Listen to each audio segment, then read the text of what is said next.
And hello there. We'd like to welcome you into the Philly and Fred show for Saturday, January 31st, 2026.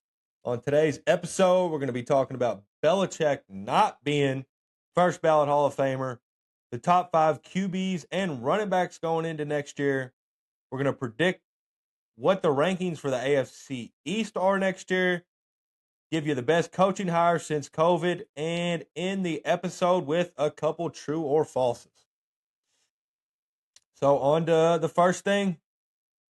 Belichick was not a first ballot Hall of Famer. I don't know what happened here. This is ridiculous. This is stupid. I mean, he's the greatest coach of all time. He won 6 Super Bowls as a head coach. He won 2 as a defensive coordinator. I mean, and I heard people saying, oh, he's a Brady merchant. Well, it's kind of funny because I think people tend to forget those first 2 to 3 Super Bowls, it was his defense. Brady, you go look at his numbers in the playoffs in general and the Super Bowl. Brady wasn't, he was throwing for 150, 200 yards, and they were winning Super Bowls.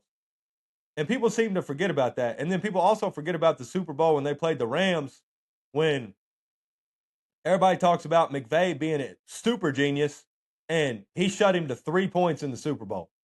So, I don't understand it. Greatest coach of all time.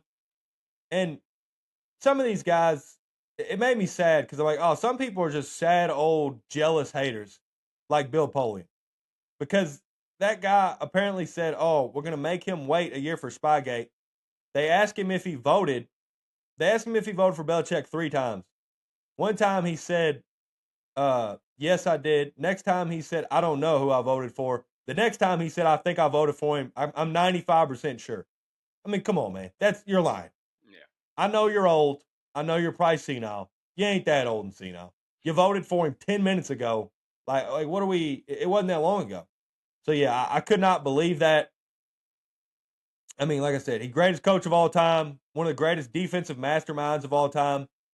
And it sucks because he's got real reverence for the Hall of Fame. Like, he loves the history of it. He knows more football than anybody. He loved going to the Hall of Fame museum. I've seen stuff like that. And it's just, I think it's ridiculous. But, yeah, what are your thoughts on Belichick not making the Hall of Fame? Yeah, very surprising that we're not seeing Belichick, first ballot Hall of Famers.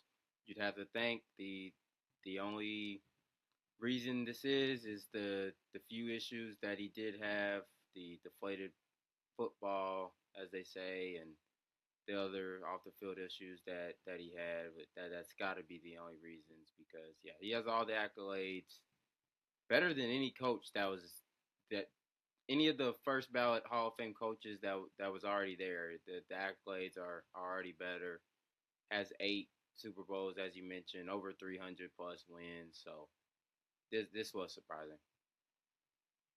Well, and you talking about the Deflategate, and you might be right, but my problem with the Spygate and the Deflategate is there's 2 people that are in the Patriots that are going to go to the Hall of Fame as well, in Robert Kraft and Tom Brady.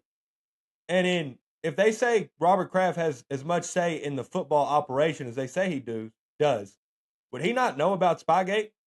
So that means, okay, when he's up for the Hall of Fame, he can't go in. And then Tom Brady. Oh, well, I mean, I know it was dumb as hell, and I know it was stupid, but I mean, he had the Deflategate thing and he got suspended. So does that mean he can't be a first ballot Hall of Famer?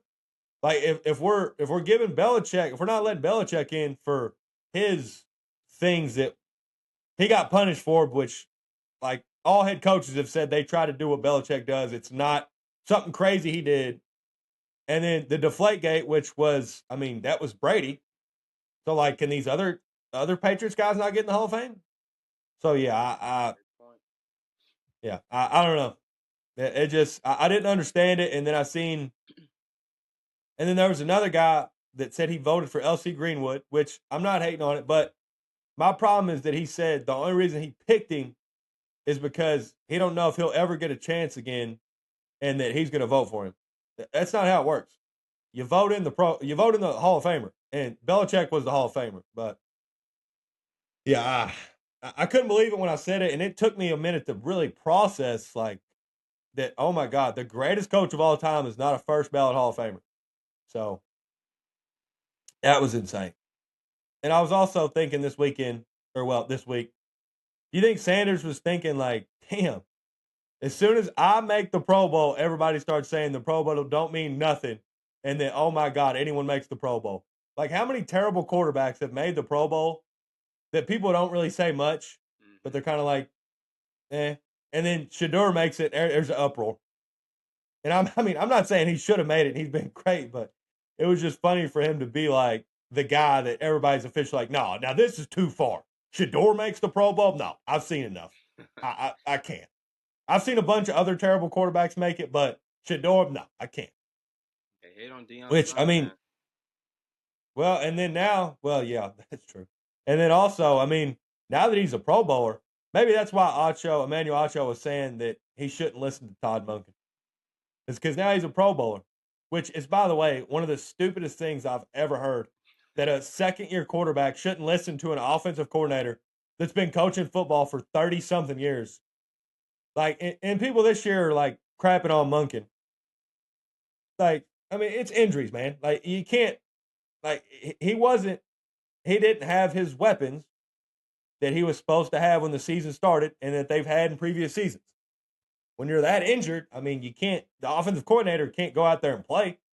He's got to call plays for the guys he's got. A lot of his guys were injured. So, yeah. Any thoughts on the Shador making the Pro Bowl?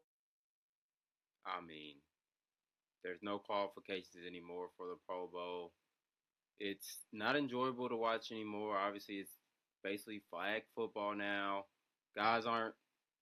I remember when we was 10 to 15 years old, and we're waiting for the Pro Bowl come before the Super Bowl, and we have the best players in football putting on pads and going out and playing their best football. That's what we look forward to in the Pro Bowl. Now, you don't know what you're getting, so it's not enjoyable to watch. Now we have Joe Flacco making the Pro Bowl, so I think it's just a bad brand of football now, and yeah, I don't know where they go from here.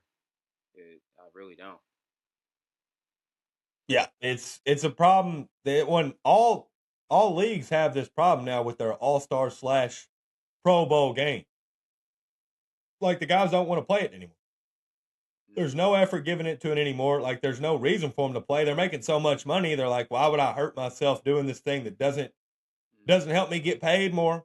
It doesn't help my stats. It doesn't help my legacy. Like there's no reason for it. And now every league's got this problem to where their all-star game has just turned into a mockery of the game. But I mean, I don't know what they're going to do. I don't know how they're going to fix it, but we'll see. All righty. Next, we're going to rank the top 5 quarterbacks. I'll have my list first. My top 5 QBs, I think, for next year. 5, I'm going to go Trevor Lawrence. I think the end of this year, him and Liam Cohen really got into a rhythm, and they really got in sync at the end of this year. And Trevor Lawrence was the top 3 quarterback for the last half of the season. He struggled. He had a couple turnovers in the playoffs, but I think he'll be fine. I think he'll bounce back. He'll rebound from that playoff loss and have a great year. Number 4, I'm going to go Drake May. I think Drake May was great, but I think these next 3 guys, 2 of them especially, are going to become healthy, and they're going to play great ball next year, and they're going to get back to the spot they should be. 3, Joe Burrow. Everybody forgot about Joe Burrow this year. He was hurt. Their defense stunk. They haven't made the playoffs in a couple years now, but I think he's going to come back with a vengeance next year. They're going to get enough to where they can make the playoffs, and I think he can make a serious playoff run. Number 2, I'm going to go Lamar. Same thing with Lamar. Everybody crapping on Lamar this year. Oh, he's not no good. Oh, he's hurt. Or, well, he's not playing well, but I think he was hurt. I think he was hurt all year. He had 5 different injuries. He didn't practice a full week for, I think, almost the whole year. So I think he comes back with a vengeance. I think they also make the playoffs, and he also has a great run. Number 1, Josh Allen. There's not much else to say. I think he's the best QB in the game. He's got everything. He's got the legs. He's got the big arm. Like Trevor Lawrence, his last playoff game, he had a couple turnovers. I think he'll bounce back. Him and Joe Brady will really get it together, and he'll have another great season. What's your list, Philly? Our lists are very similar, just outside of this number 5. At 5, I'm gonna go with the 38-year-old Matthew Stafford. He can He's not mobile, but he can give you any throw in the book.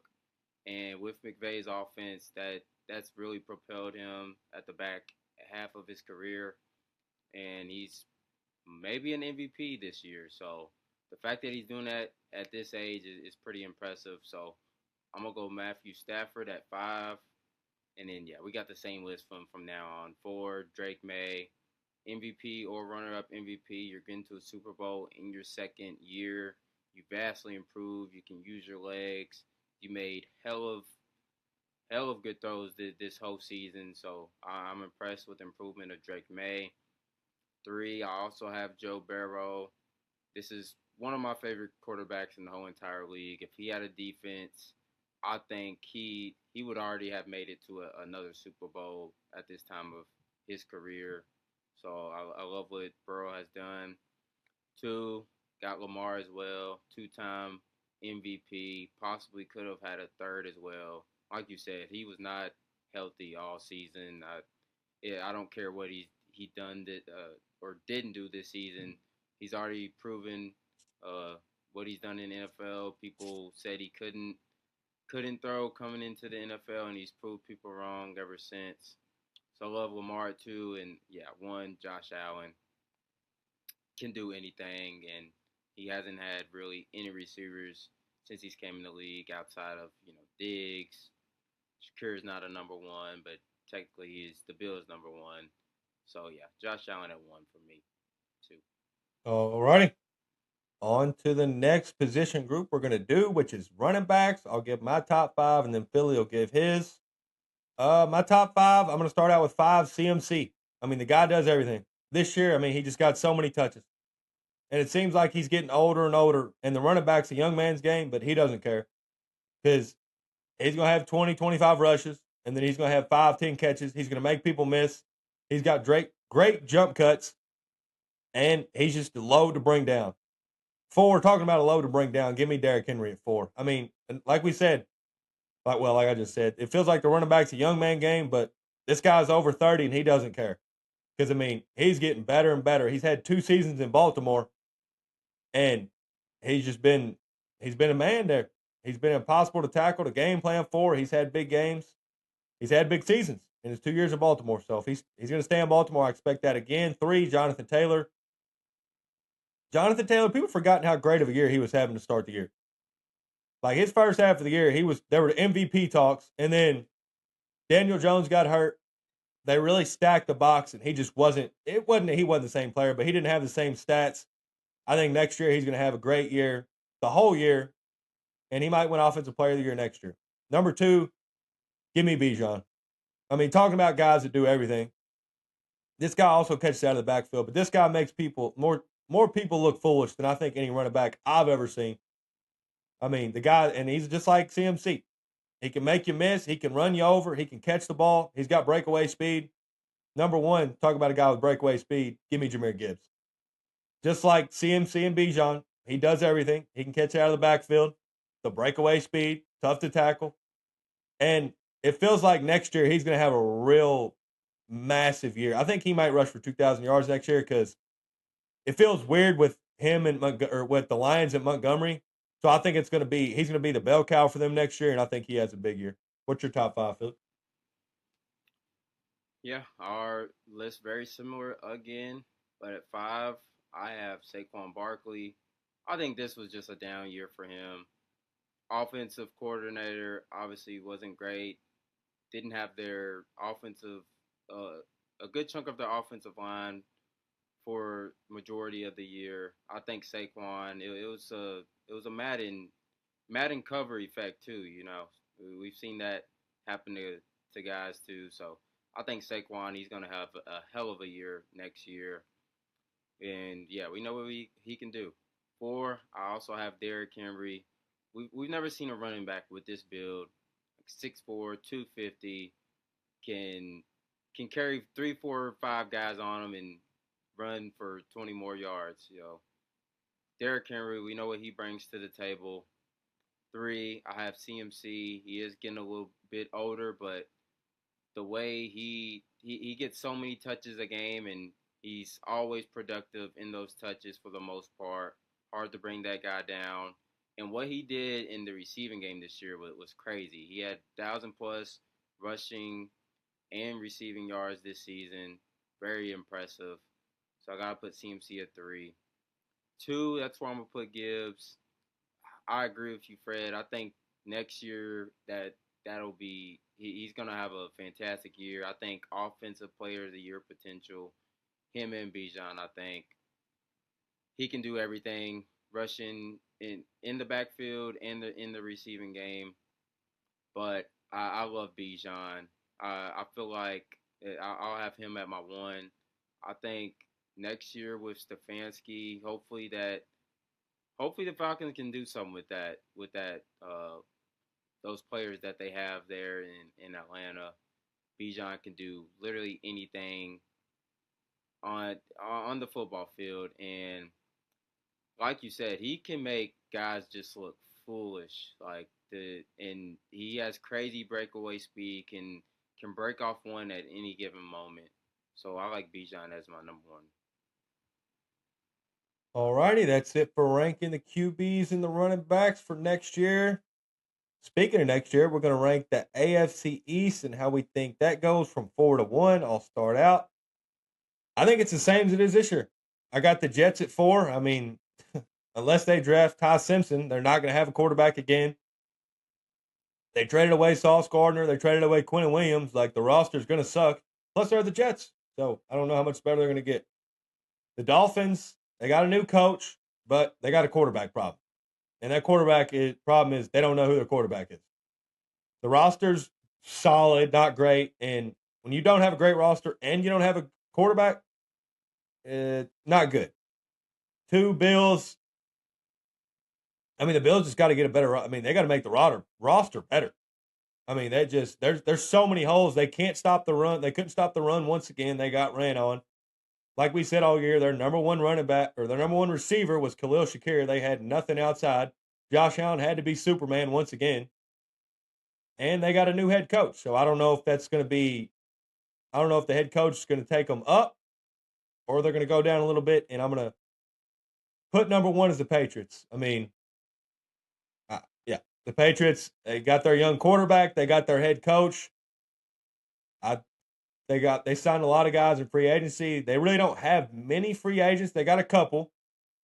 But, I mean, with the way they created the roster this year, signed the right free agents, and did everything, there's no reason for me to not believe they won't do it again. So I got Patriots at 1.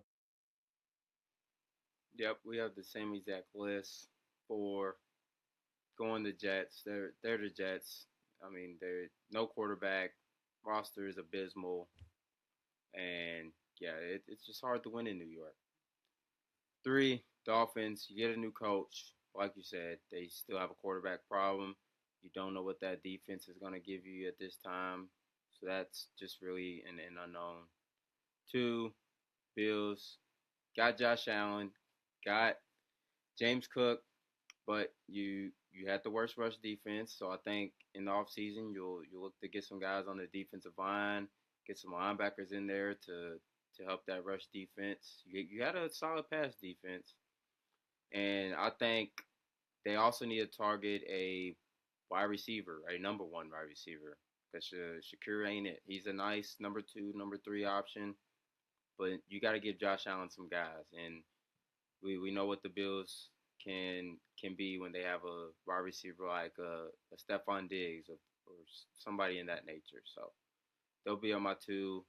And yeah, number 1, Patriots. Obviously in the Super Bowl, Mike Vrabel has changed the culture again after Tom Brady and Belichick have left. So obviously going into the season, they've got to be the number 1 team at the AFC East. All righty, that's it for that. Next, we're going to rank the best head coaching hires since COVID. I'll start out with that. I think the best head coaching hire since the start of COVID, I'm going to go at 5 with DeMeco Ryans. I mean, the previous 3 seasons before he got there, they were 11-38-1. Since he's been there, they've been 32-19. They won a playoff game in 3 straight years. He's a defensive guy, and he's got his side of the ball humming. I mean, that defense is young. They got studs. And I mean, I think he can continue being that guy defensively. Like, I think his defense can get there. And I think if his quarterback had played better, I think he would be way higher on this list. But his quarterback hasn't played well, but he still won 3 playoff games in 3 years after the team went 11-38 the 3 years prior. Next, I'm going to go Sean Payton. 3 years before he got there, 17-33. Since he's been there, 32-19. And people forget about this. I mean, he's had to do all this with a lot of dead cap space and with not many picks since they gave up all those for Russell Wilson. I mean, he's been doing this with less picks and less cap space, and he still got them to the AFC Championship game and probably would have made the Super Bowl if his head coach didn't, or not his quarterback didn't break his ankle at the end of that Bills game. 3, I'm going to go Mike McDonald.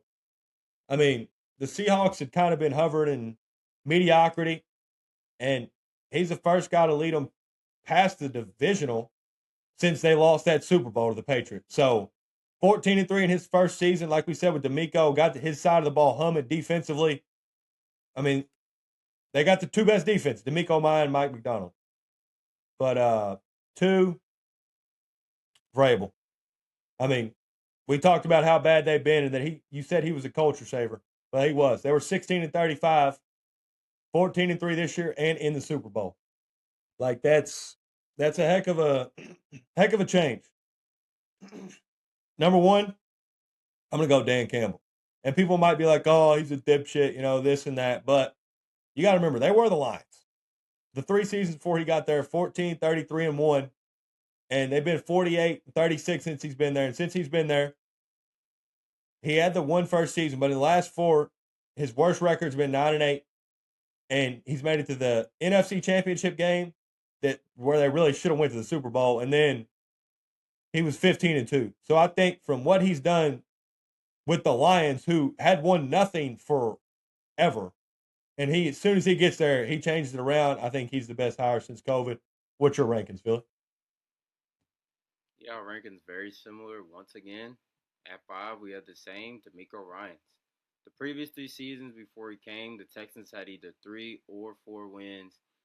And in the 3 seasons that he's been there, he's had 10+ wins in every season. And like you said, he's won a playoff game in all 3 of those.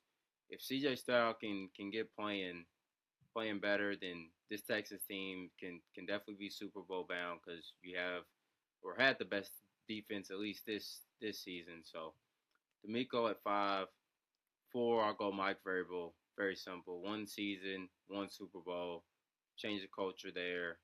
Patriots have been mid or bad ever since Brady and Belichick have been gone. So Mike Vrabel at 4, 3 we're gonna go Mike McDonald for the Seahawks, and he's went 24-10 in his 2 seasons, and I think that NFC West, that's always a top 1 to 3 divisions in the whole entire league. So the fact that you're doing that in your first 2 seasons is very impressive to me, and the fact that you went and got Sam Darnold, that was a great pickup. Obviously, you're in the Super Bowl in your 2nd season with them, so love what he's doing in Seattle. 2, I'll go Dan Campbell at my 2. We know what the Lions were before he came, just absolutely abysmal. Had an 0-16 season. They hadn't won a playoff game since 1991, and he's got multiple since he's been there. So he's got to be at my 2. 1, this is I don't even love this honestly, but it's gonna be Nick Sirianni, and it's just what you've done since you've been in Philadelphia. You've been to 2 Super Bowls, won 1, but you're kind of boomer bust.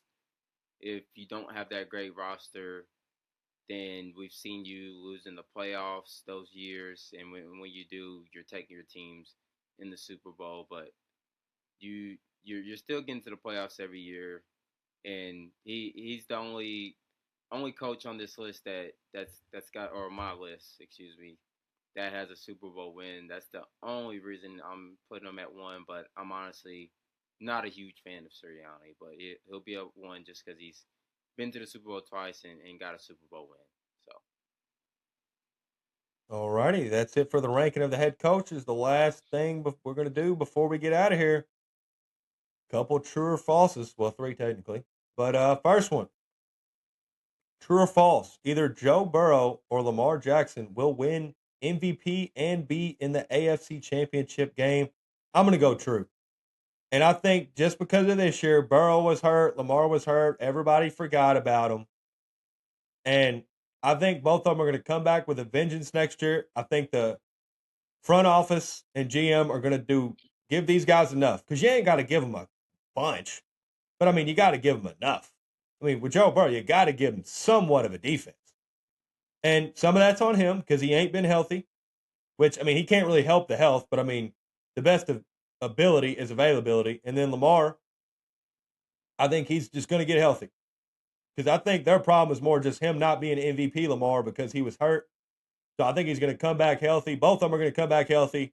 And I think they're going to combine for an MVP win and at least one of them in the AFC Championship game. What do you say, Philip? I'm gonna go false. Even though I love both of these quarterbacks, but like you said, the best ability is availability. Both of these quarterbacks have had lingering injuries in their career. I'll start with Cincinnati. Just a cheap market. I don't see them going and get guys on that defensive end, and that's their biggest Achilles heel is that defense. Every single year, their offense is never a problem when Joe Burrow is in. I love Burrow and what he can do, but just with that defense, I don't see them going far. So I'd have to say false on that. And then yeah, Lamar, he's had lingering injuries as well, and he hasn't proven as much as I love Lamar, he hasn't proven to do anything in the playoffs. He does get a new coach, so maybe there's some new field there, and maybe they can get over the hump. But until I see it, and I think they need to go and get another receiver as well. I look at Zay Flowers as a number two receiver. I feel like they could get some more weapons on the outside. But yeah, until I see it out of Lamar and those Ravens, I'm gonna go false. All righty, next one. True or false? Not being first ballot Hall of Famer was a good thing for Bill Belichick. And I'm going to go false because I know how much he said he loves the Hall of Fame and the history of the game and how much it would really mean to him if it would be. So I think that's why it's false. But, I mean, he had to kind of feel good because, I mean, everyone in football came out in his defense. Everyone stood behind him and said, this is tragic. This is unbelievable. Every football player, I mean, former head coaches, Jimmy Johnson said he's not going to go to the Hall of Fame this year. He's not going to go to the presentation. And everybody said, everybody really came out and just told him that he was the greatest coach of all time. And it was true because it was nonsense that he didn't make it. And I'm glad that those voters were jealous and dumb like that. And then everybody said, nah, you're stupid. That was dumb. This guy's the greatest coach of all time. And we stand behind him. He should be first ballot Hall of Famer. So what do you think? Yeah, I'm with you, and I think those were some great points there. But I'm gonna also go false. While you did have the people that were staying in his defense on it, I think there was a lot of other people focusing on him cheating, and I feel like just that I think people are focusing on that reason of him not being in. So yeah, I'm gonna go false. All righty, last one. True or false? The two best, I'll start that again. True or false? The two best coaching hires this cycle were not head coaches, and I'm going to go true. I think it was Brian Daboll and Mike McDaniels.